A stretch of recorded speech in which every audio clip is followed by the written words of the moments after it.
Kia ora koutou, ngā mihi nui kia koutou, nau mai haere mai ki te whare o Auckland Transport. Welcome everybody.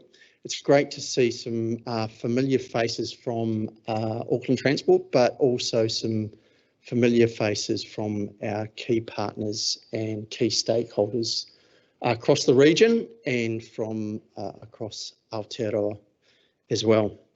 Thanks for coming along today to the launch of the Auckland Freight Plan. We have a refreshed value at AT which is called whanaungatanga, we connect. And it's really pleased to see, for me to see through the behaviours that have been demonstrated by the people at AT that they have connected with a number of stakeholders and key partners through the development of the freight plan, and particularly our partners in the transport and freight industry. And so I'd like to thank you all for being here today, and for those that have been part of the freight reference group. So it's great to see you here, as I said. This plan's been a while in the making. I think pretty much everything in transport seems to be a while in the making, but it's been under development since the start of 2019. But in a lot of ways, what's happened in 2020 has reinforced the need for a freight plan for Auckland. And can I acknowledge, particularly those in the freight industry, for how you've contributed in the last 6 months. You've been the silent heroes, I guess, in making sure our supermarkets, our hospitals and our pharmacies and a number of other retailers have been able to keep working in a digital sense. So I really would just like to acknowledge the contribution you've made over the last 6 months and the essential nature of the service that you provide. As I said, this plan has been a collaborative effort, and part of today's proceedings will acknowledge that with the involvement of our key partners. As I said, the Freight Reference Group was formed in early 2019 with membership from the Road Transport Association New Zealand, the National Road Carriers Association, Auckland International Airport Limited, Ports of Auckland, Kiwi Rail, the Automobile Association, and our key government partners, Waka Kotahi, Auckland Council, Ministry of Transport, and of course ourselves. The Freight Working Group also involved representatives from industry at a more operational level, as well as staff from AT Council, Waka Kotahi, and that has helped to shape the freight plan and develop the actions that are contained within it. The group will now be driving the implementation of the freight plan actions, and both the reference group and the working group will be involved in continuing work to implement the plan. And I think that work that's been done to date in the development of plan will serve us well in terms of ongoing conversations with industry and advocacy in terms of the representation of the important needs of freight, in terms of our economy, in terms of productivity for Auckland, for Tamaki Makaurau, and ultimately be a voice for funding requests for this critical part, critical user of our transport system, transport network. As I said, the collaboration was vital to creation of the plan, and it targets a number of key challenges. The challenges are safety and health, congestion or productivity and growth, road space and urban amenity, and the environment, and particularly with a focus on climate change. Overall, this freight plan demonstrates AT's commitment to the freight industry and will improve our understanding of freight movements and its challenges. It's not just an advocacy effort outwards, it's an advocacy effort inwards to ensure that the people across AT are cognizant of the needs of freight in the freight industry. It also identifies actions to address challenges and improve results. ensuring that this critical mode is supported. In closing, can I just say thank you and congratulations to all involved. The hard work, as they always say, starts now. And thank you for everyone that's come along today. I actually am pleasantly surprised with the number of people here, both internally and from our partners and interested stakeholders. It's a good sign for this launch. Nō reira, tēnā koutou, tēnā koutou, tēnā koutou katoa.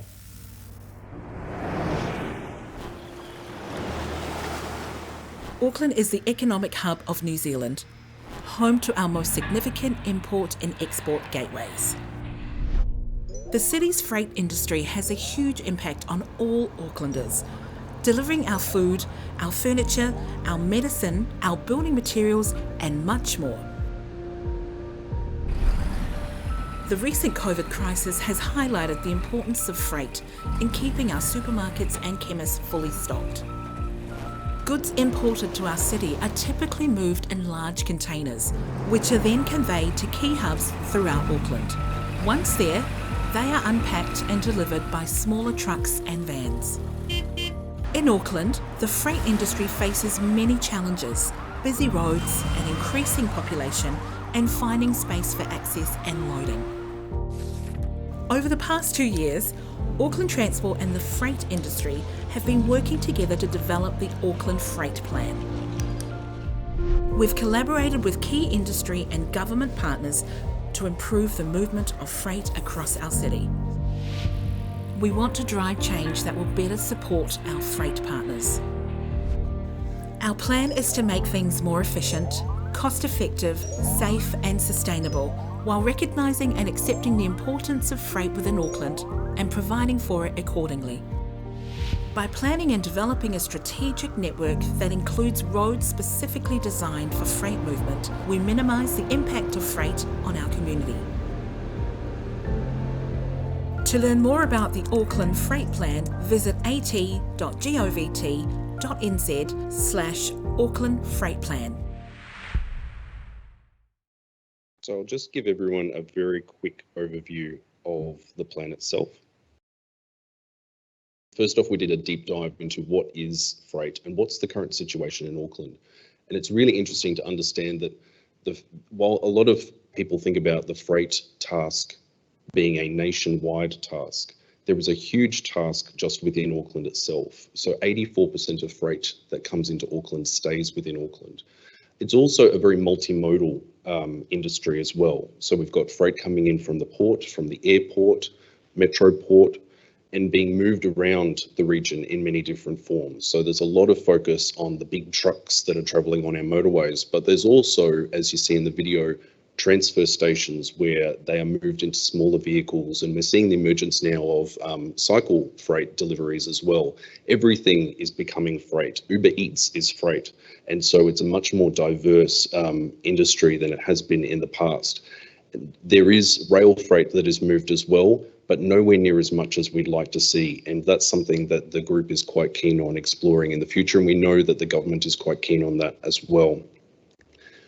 As the video said, the challenges that we came to recognise within the group were around the fact that freight needs to be moved safely, and it needs to do so in a way that minimises harm and eliminates harm to the population. There's the issues of how freight moves in an environment where people are wanting next day delivery in an increasingly growing, congested and constrained environment that we find ourselves in, and how we deal with the needs of freight amongst the needs for every other mode to have space in our road environment. And of course, freight, like every mode of transport, is contributing to our greenhouse gas emissions, and how do we deal with that effectively while enabling this huge economic driver? So what we did was then came up with our core outcomes that we wanted to achieve. We want the freight industry to be productive and efficient, to deliver what it needs for businesses and for the population. We need it to be competitive. We need it to be very safe. We need to bring down the number of deaths and serious injuries associated with the movement of freight. we need to make it more sustainable. We need to look at the fleets that are being used, look at the modes that are being used and what can be done to drive change in that area. We need also to recognise in the community that freight is important. If you like shopping, if you like buying things, then you like freight. You don't recognise that when you see a big truck going by, but that is your goods. And if we want to live in a society where we can continue to own things and buy things and trade things, we need freight to happen. So making sure that it's recognised as an important part of our community. And also looking at smarter ways of doing things, innovation. What can we do about the last mile? What can we do about freight hubs? What can we do about loading and servicing? So the action plan itself, there are dozens and dozens of actions, and we've grouped them into 5 core categories. We want to build more knowledge about how freight moves in our region because we're starting from a very small base of understanding. We also want stronger relationships with the freight industry, and the last 2 years has been an excellent opportunity to do that, and we want to drive better behaviour on both sides of the fence. Smarter freight movement is really, really key. Understanding that freight needs to move in new ways and different ways, but also freight needs to move in the best way, and we need to enable that movement to occur.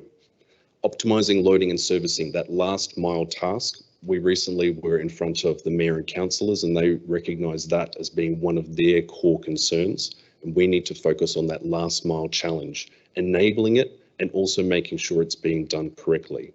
And finally, aligning freight with strategy. As Shane was saying before, freight was a bit of a forgotten mode for us at AT over the last few years. We've built an awful lot of capability in this space now by partnering with industry.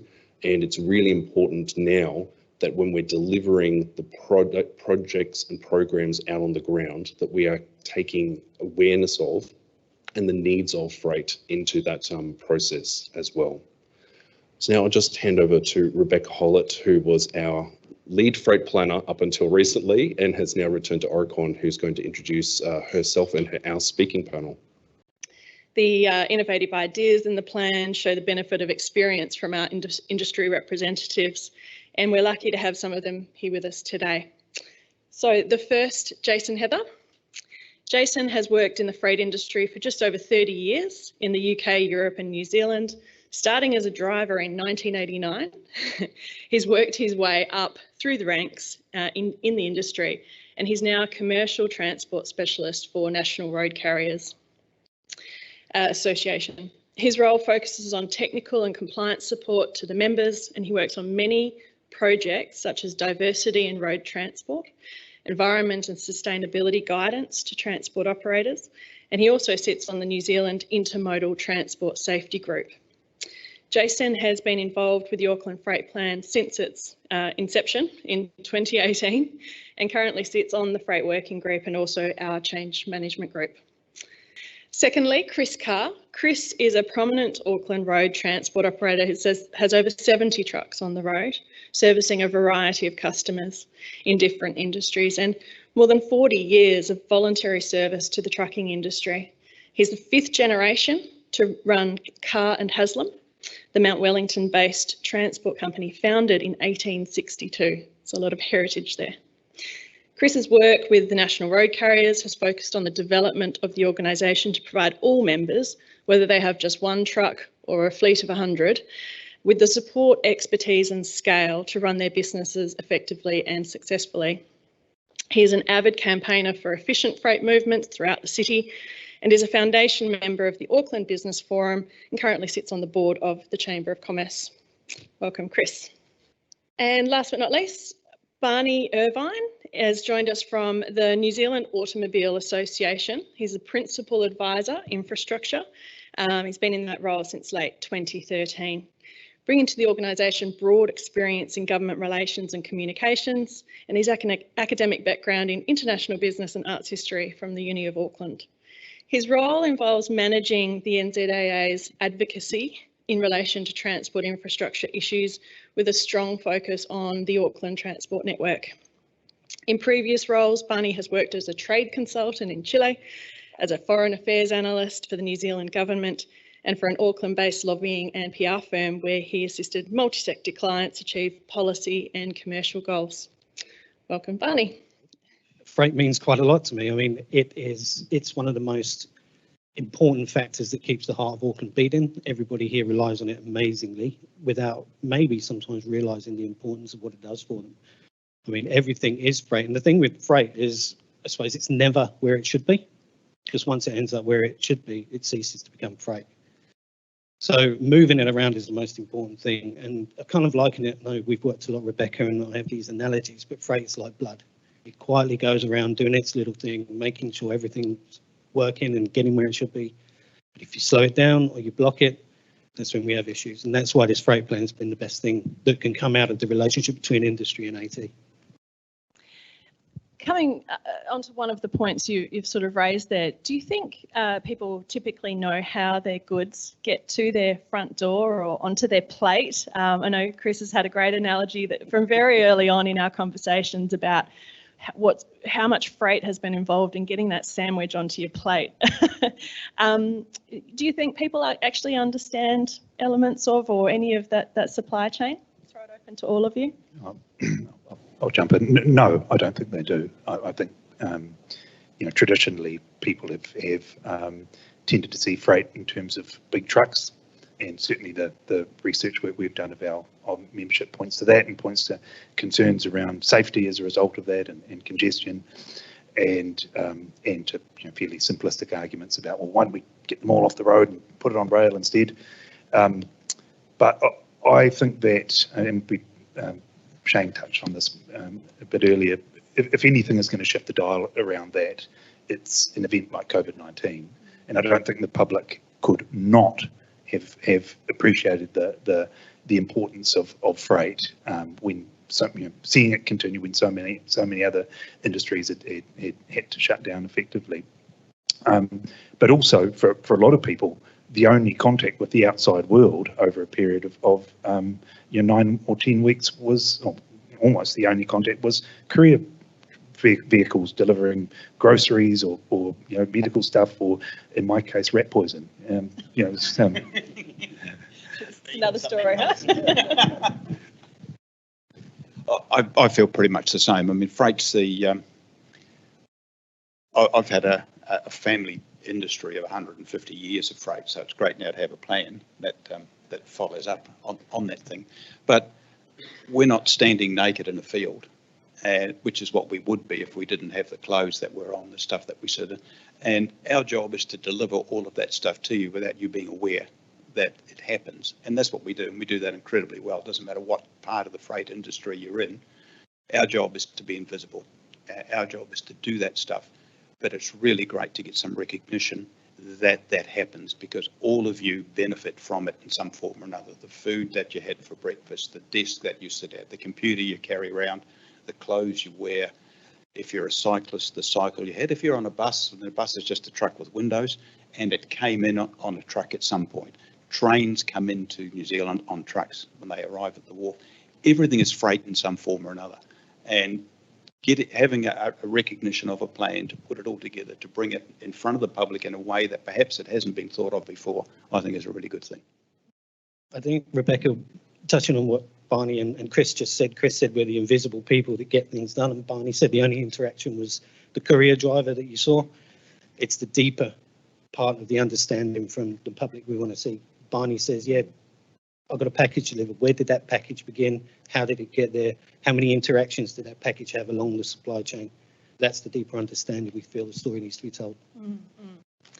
So the plan, maybe taking on that thread, the plan starts by telling that Auckland freight story that I call it, both the current story of our understanding of how freight is getting around the network, as well as what's likely to happen in the future. What are those technological changes and innovations that might change how Auckland Transport needs to respond to enable freight movement? Just to tap into that Auckland freight story, and given each of your roles, I wonder if you can tell us, what does a day in the life of each of you look like in relation to, I guess, the movement of freight?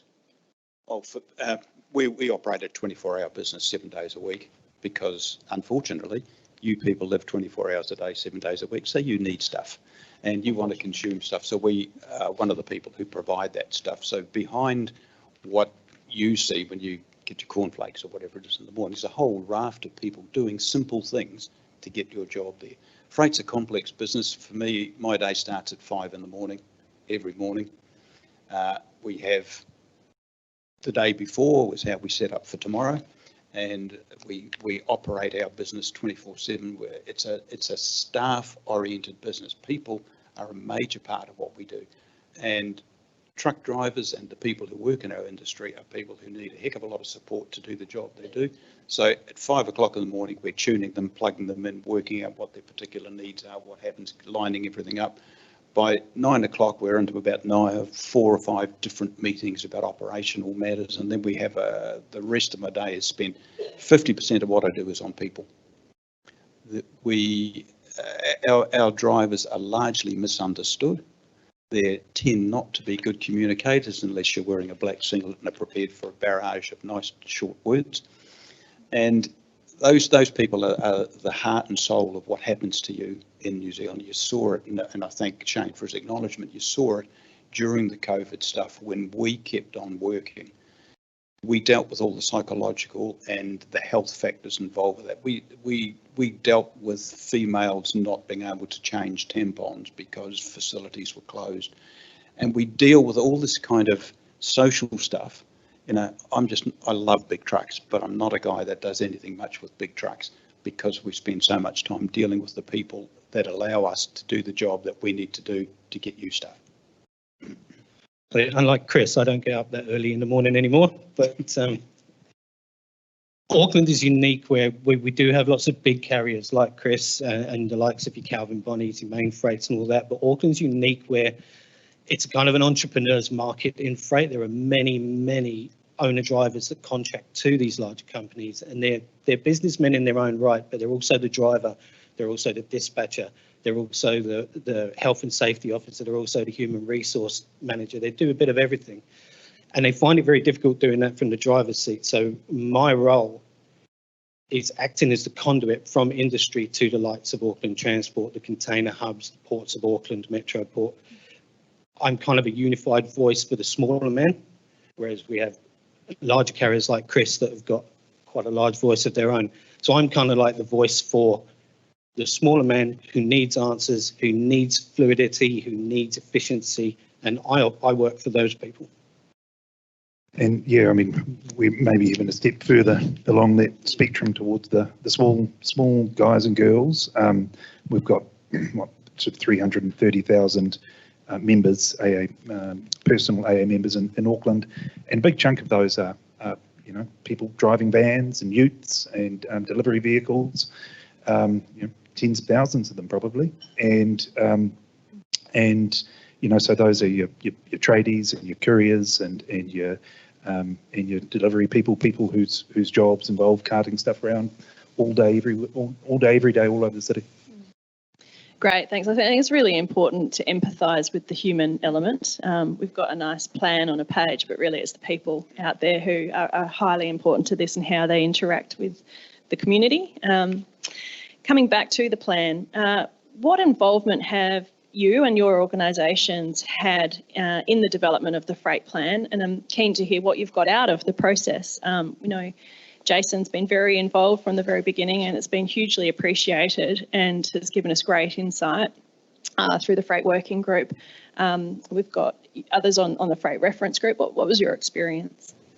I sat on the freight reference group, which was a group of from outside of AT and outside of government sources, was basically chief executives and a group of people at a higher policy level. And we sort of interacted pretty much with the reference group, working through, looking at what was needed on a bigger level. Perhaps more importantly, showing AT what we did and what the demands were, because that work hadn't been done for a long time. And I think it was probably an eye-opener for both for AT and the government people who were involved in it to have a look and go, wow, that stuff exists, because all they'd ever seen before was a nice bag that you walked out of with a supermarket or something. And sort of being able to sit down and work with people to develop that kind of understanding, to me, was pretty important. And it was really nice to get some recognition not of what we do, but recognition and understanding of what we do, which is probably the most important thing. And that's for me, that was great. I hope it was even better for Auckland Transport. Yeah, we were involved from fairly early on, both in the reference group and the working group, and I guess just reiterating everything that Chris and Jason have said in terms of the positivity of it.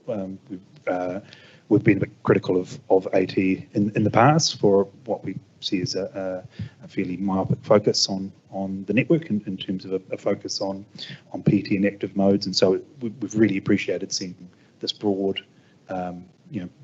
perspective, and I think the way Shane articulated before was really nice as well, both as a sort of a internal efficacy process, so that we've really appreciated that. Oh, great.